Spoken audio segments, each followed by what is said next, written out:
Two separate cases, two different states, two completely different people, and yet almost the exact same ending. A car is found abandoned, and there's a small amount of time, and then nothing. Today, I want to walk through two cases, Maura Murray and Brandon Lawson, and ask a simple question. Why does the evidence stop exactly where it does? Let's talk about the pattern. At first glance, these cases don't seem connected. Different ages, different locations, different circumstances. But when you strip them down to the core facts, you start to see a pattern that's hard to ignore. The vehicle was located in a rural area, Texas, I believe. There's a short timeline, no confirmed direction, and no clear outcome. And once you see the pattern, you can't unsee it. So what we actually have in Maura's case, let's start there. She had a car crash on Route 112. Witnessed interaction with the bus driver who offered to help her, which she declined, and she's alive at the scene. And then, within minutes, she's gone. No confirmed path, no verified sightings, no clear sequence after the crash. We have a moment, and then we have silence. Now let's turn to Brandon. What we actually have with Brandon. The truck was found on the roadside. Phone calls were made, most notably a 911 call. And I actually have a short on the 911 call if you're interested in that. And unlike Maura, we don't have silence.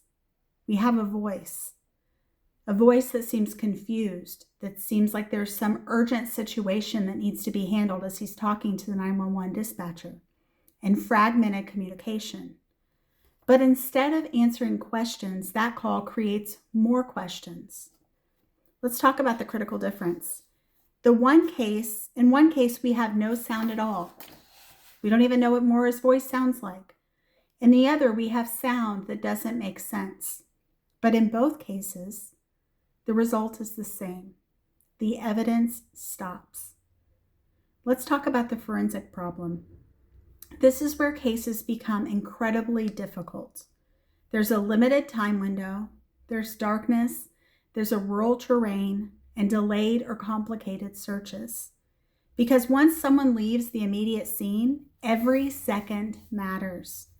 And in both of these cases, those seconds are exactly what we don't fully have. Let's talk about the lost in the brush theory.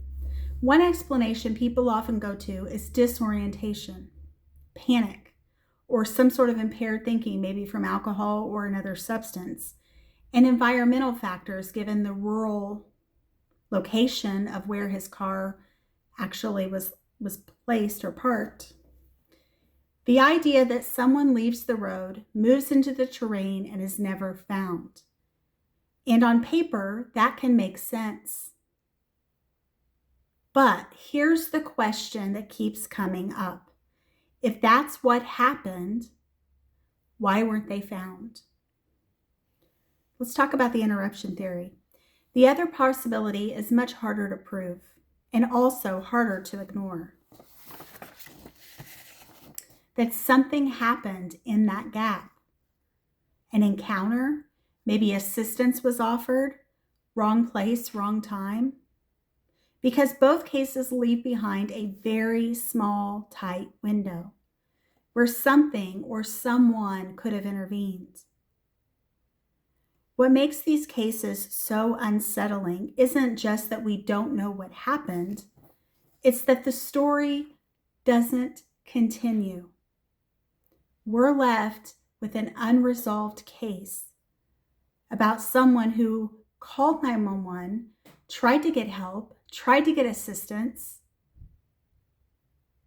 but the sound quality of the phone call, certain people hear certain things in the phone call, other people hear other things in the phone call.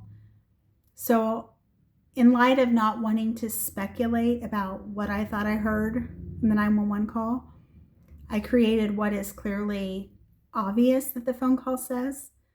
And that's what I tried to do. Feel free, if you listen to the phone call, it's actually on YouTube. If you listen to the phone call, feel free to let me know what your insights are about the phone call. I'd love to know. It's that story that doesn't continue. There's no clear next step, no confirmed direction, just a point where everything stops. And maybe that's the real question here. Not just what happened, but why the evidence stops exactly where it does. Because in both of these cases, that's where the mystery begins.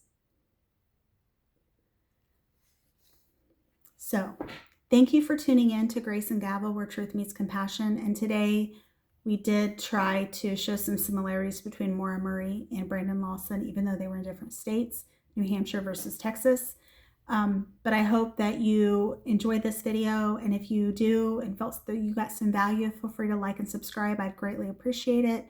And I hope you have a great rest of your day. And just want to let you know that you can expect more of the same here in the coming days and weeks, because Grace and Gavel is revived. So if you're a returning viewer or a new viewer, happy to have you either way. And I just want to say thank you for your support. It means a lot to me. And I hope you have a great rest of your day.